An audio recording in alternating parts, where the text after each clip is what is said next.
চলে আসলাম নতুন আরো একটি ভিডিও নিয়ে। আজকে আমরা এসেছি কোটচাঁদপুর উপজেলার শ্রীরামপুর গ্রামে লিটন ভাইয়ের আঙুর বাগানে।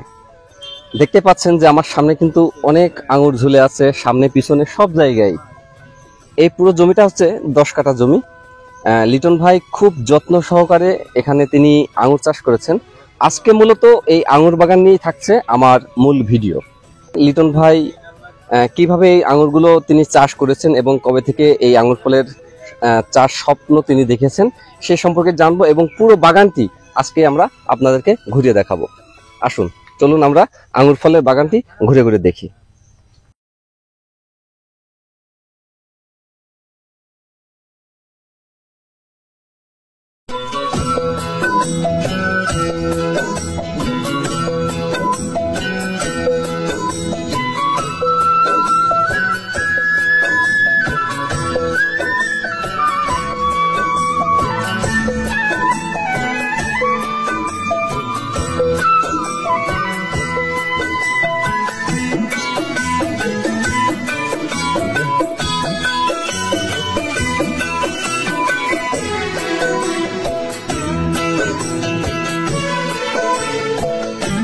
আসলে একটা লোভনীয় ফল এই আঙুর ফল, আসলে খুবই লোভনীয়। কিন্তু আমরা এতদিন খেয়েছি বিদেশি আঙুর, যেটা ভারত থেকে আমাদের দেশে যে আঙুরগুলো প্রতিনিয়ত আসে সেগুলো কিন্তু আমরা খাই। কিন্তু আমাদের দেশের মাটিতে আসলে আমাদের পূর্বপুরুষরা বলে গেছেন যে আমাদের দেশে যদি আমরা চেষ্টা করি তাহলে কিন্তু আমাদের দেশে সোনা ফলানো সম্ভব। আসলে তারই উদাহরণ এই লিটন ভাইয়ের আঙুর বাগান। আমাদের দেশেও কিন্তু এখন সোনা ফলছে। যেহেতু আঙুর ফল কিন্তু আপনারা জানেন যে অন্যান্য ফলের চাইতে কিন্তু আঙুর ফলের দামটা একটু সবসময় বেশি হয়ে থাকে, কিন্তু আমাদের দেশের মাটিতে যে সুন্দর আঙুর হয়েছে সেটা যদি আপনারা না আসেন এই বাগানে তাহলে কিন্তু আপনারা কখনো বুঝতে পারবেন না। এই যে আমার পাশে দেখতে পাচ্ছেন যে অনেকগুলো আঙুরের ঝোঁকা ইতিমধ্যে কিন্তু ঝুলে আছে। প্রতিটা গাছেই প্রতিটা ডগায় ডগায় এই আঙুরগুলো ঝুলছে। আমরা যদি বলি যে এই আঙুরগুলো কিন্তু প্রতিটা আঙুর দেখছেন যে আঙুর ছড়ানোর সাথে সাথে কিন্তু যে রস আঙুরের সে রসটা কিন্তু বের হয়ে আসছে। তবে এত পরিমাণ মিষ্টি আঙুর তা সেটা আপনি যদি না খান তাহলে কিন্তু আপনি সেটা বুঝতে পারবেন না। তবে খুব মিষ্টি আঙুর। আসলে এত পরিমাণ আঙুরের ধরন এই লিটন ভাইয়ের বাগানে আমি এর আগে অন্য জায়গায় গিয়েছিলাম, কিন্তু আসলে আমার দেখা দৃষ্টিতে আমি এত পরিমাণের ফলন আমি কোনো বাগানে পাইনি। তবে লিটন ভাই যে এত পরিশ্রম করেছে, আর এত পরিশ্রম করার পরে এই যে সুস্বাদু মিষ্টি আঙুর, অলরেডি বাগানে ঢোকার আগেই কিন্তু আমি আঙুর খেয়ে দেখেছি যে আঙুর কেমন মিষ্টি। তবে আঙুরগুলো আমার কাছে খুব মিষ্টি লেগেছে। তবে যদি লিটন ভাইয়ের মতো যদি অন্য কেউ যদি এভাবে আঙুর চাষ করে, আমার মনে হয় তাদের হয়তো বা এমন সফলতা আসতে পারে। তবে লিটন ভাই যে এই আঙুরগুলো কিভাবে চাষ করেছে সেটি আমরা লিটন ভাইয়ের কাছ থেকেই জানবো। লিটন ভাই সামনে বসে আছে, আমরা আস্তে আস্তে লিটন ভাইয়ের দিকে যাচ্ছি যে আমরা তার কাছ থেকে জানি যে সে কিভাবে তার এই সুমিষ্ট আঙুর তিনি চাষ করেছেন এবং কেমন ব্যয় হয়েছে এই আঙুর চাষ করতে গিয়ে, আর কত প্রতিকূলতা তার অতিক্রম করতে হয়েছে সেটি আপনাদেরকে আজকে আমরা জানাবো। পাশে বসে আছে লিটন ভাই। তিনি এই আঙুর ফল বাগানের মালিক। তিনি একজন শিক্ষক, পাশাপাশি তিনি এই কৃষিকাজ নিয়েও কাজ করে যাচ্ছেন। শুধু আঙুর ফল নয়, ড্রাগন ছাড়াও বিভিন্ন বিদেশি ফলের চাষ এই লিটন ভাই করেছেন। তো আজকে আমরা প্রথমে এই লিটন ভাইয়ের কাছ থেকে জানবো যে তিনি এই আঙুর ফলের স্বপ্ন কিভাবে দেখলেন, কিভাবে আপনি এই আঙুর ফলের চাষের স্বপ্নটা দেখলেন। স্বামী স্ত্রীকে বিতাড়িত করতে পারে, স্ত্রী স্বামীকে বিতাড়িত করতে পারে, ভাই বোনকে বিতাড়িত করতে পারে, বোন ভাইকে করতে পারে।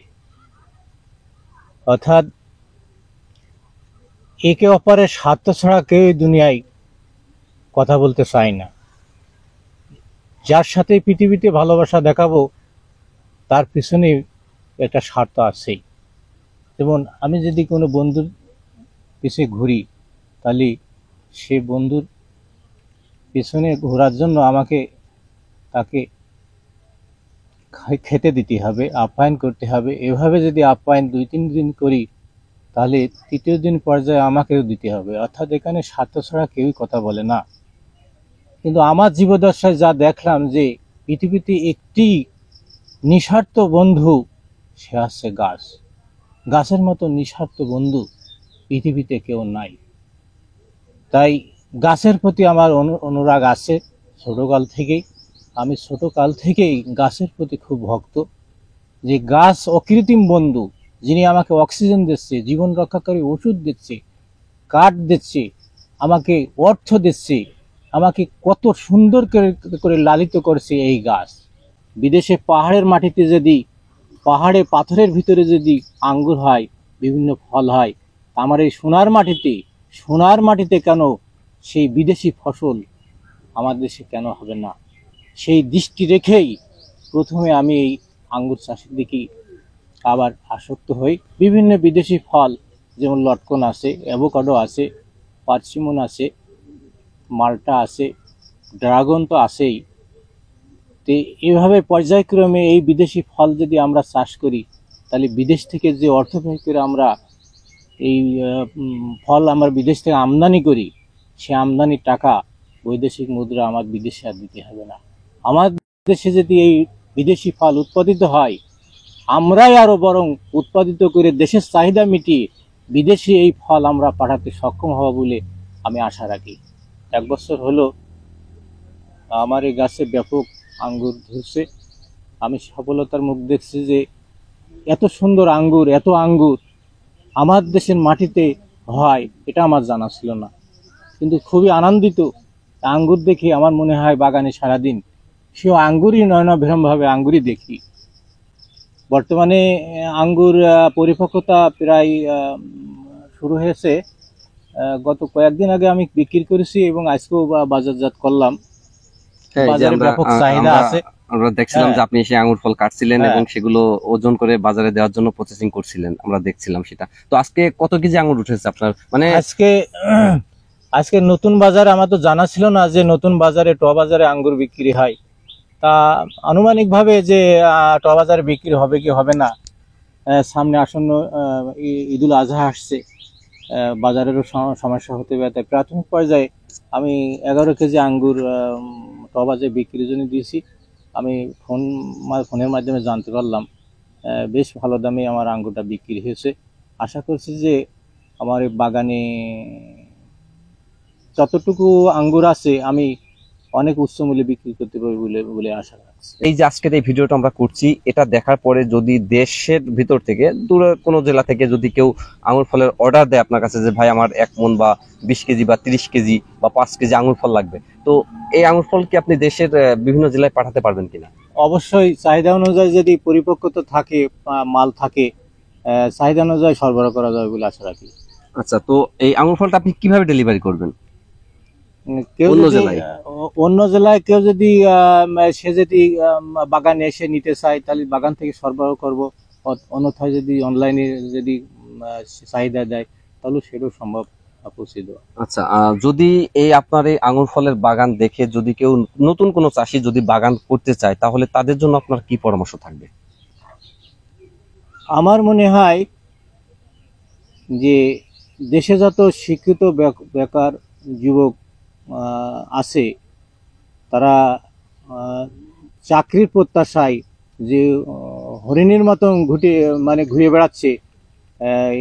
আমি যতটুকু আমার অভিজ্ঞতা বাস্তবতা দেখি যে সেই সোনার হরিণ, মনে করা হয় সোনার হরিণ কবে পাবো, এই প্রত্যাশায় সময় সুযোগ না হারিয়ে যদি তাদের মেধাকে কৃষি কাজে যদি সঠিকভাবে রূপায়িত করতে পারে, তাহলে আমার মনে হয় তাদের জন্য যথেষ্ট উপকারে আসবে বলে আশা রাখি। আচ্ছা, যদি এই আঙুর ফলের চারা আপনার এখান থেকে মানে তেমন কোনো ব্যবস্থা আছে কিনা, বা আপনি কোনো চারা বিক্রি করতে পারবেন কিনা, বা যদি দেখা যাচ্ছে শখের বসে কেউ 2টা 4টে 5টা 10টা বা কেউ বাগান করার জন্য যদি আঙুর ফলের চারা কিনতে আসে, তো আপনার এখানে সেরকম কোনো ব্যবস্থা আছে কিনা? অবশ্যই চারা আমার আছে। যদি কেউ চারার জন্য মানে ক্রয়ের জন্য আবেদন করে বা ফোনে যোগাযোগ করে, তাহলে অবশ্যই চারা সরবরাহ ব্যবস্থা আছে। আচ্ছা, আমাদের সম্মানিত দর্শকদের জন্য যারা এই মুহূর্তে আমাদের এই ভিডিওটি দেখছে, তাদের জন্য তারা যদি আপনার সাথে যোগাযোগ করতে হয়, তাহলে আপনার এই গ্রামের পূর্ণ ঠিকানাটা এবং আপনার মোবাইল নাম্বারটা ভিউয়ারদের জন্য আপনি একটু বলে দিন। আমি আব্দুল আলিম ওরফে লিটন, আমার গ্রাম শ্রীরামপুর, দুড়া ইউনিয়ন, কোট চত্বর, ঝিনাইদহ। আমার মোবাইল নাম্বার 01746016706।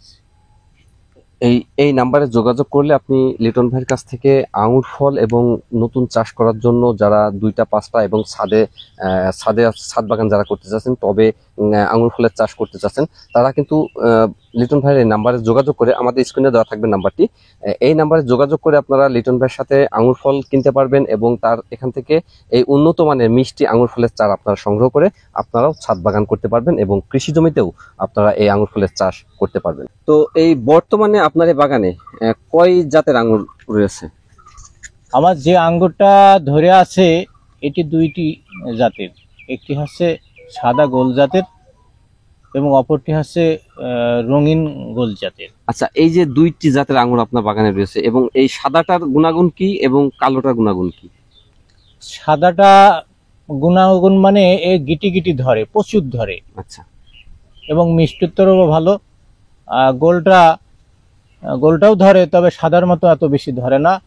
তবে ওটা রঙিন, ওটার হচ্ছে বাজার মূল্য বেশি। এটি হচ্ছে রঙিন জাতের আঙ্গুর। এটি প্রাথমিক অবস্থায় যখন কাঁচা থাকে তখন সাদা লাগে, যখন পরিপক্কতা আসে তখন রঙিন হয় এবং রঙিন বাস্তব রূপায়িত রূপ দেখা যায়। এটা হচ্ছে সেই রঙিন জাতের আঙ্গুর।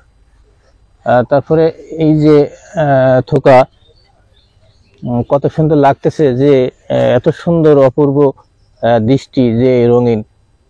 আসলে আমাদের দেশে যে এত সুন্দর আঙ্গুর হয় এটা আমারও জানা ছিল না।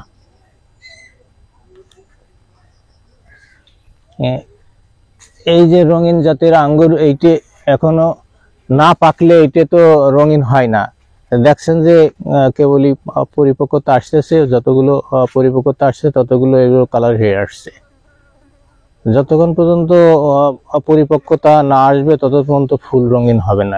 আপনি একটু দেখেন যে কত সুন্দর আঙ্গুর, তো ভাবাই যায়নি যে আমার দেশে আঙ্গুর সেই লোভনীয় জিনিস যে আমার দেশে এত সুন্দর করে ধরবে, এ ভাবতেই পারিনি। কিন্তু খুবই ভালো লাগতেছে যে আমি সেই স্পর্শ করে ধরে সেই আঙ্গুর এখন আমার সামনে বা আমার মাথার উপর ঝুলতেছে।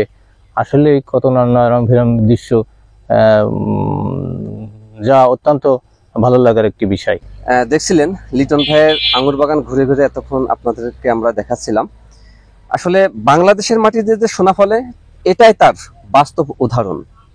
চেষ্টা করলে সবই সম্ভব, কারণ আমার বাংলাদেশে আঙুর, আপেল, বেদানা, লটকন, অ্যাভোকাডো, সব ধরনের বিদেশি ফল আমার এই বাংলাদেশে উৎপাদন করা সম্ভব। শুধু আমাদের দরকার হচ্ছে একটু উদ্যোগ।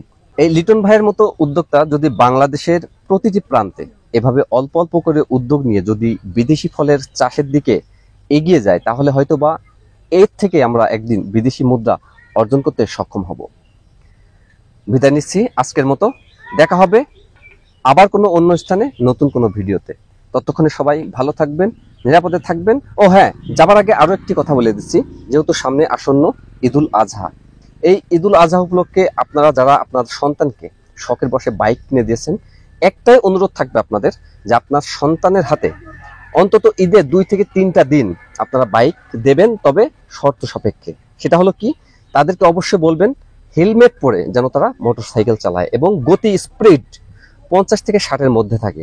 তা না হলে আপনারা দেখেছেন যে প্রতি বছর এই 2টা ঈদকে কেন্দ্র করে বাংলাদেশের প্রতিটা অঞ্চলেই ব্যাপকভাবে সড়ক দুর্ঘটনার সম্মুখীন হয় এবং কারো বাবা, কারো সন্তান, কারো ভাইপো এবং কারো চাচাতো ভাই, এরকম অনেকেই সড়ক দুর্ঘটনার সম্মুখীন হয়ে কিন্তু হাসপাতালে যেতে হয় তাদেরকে।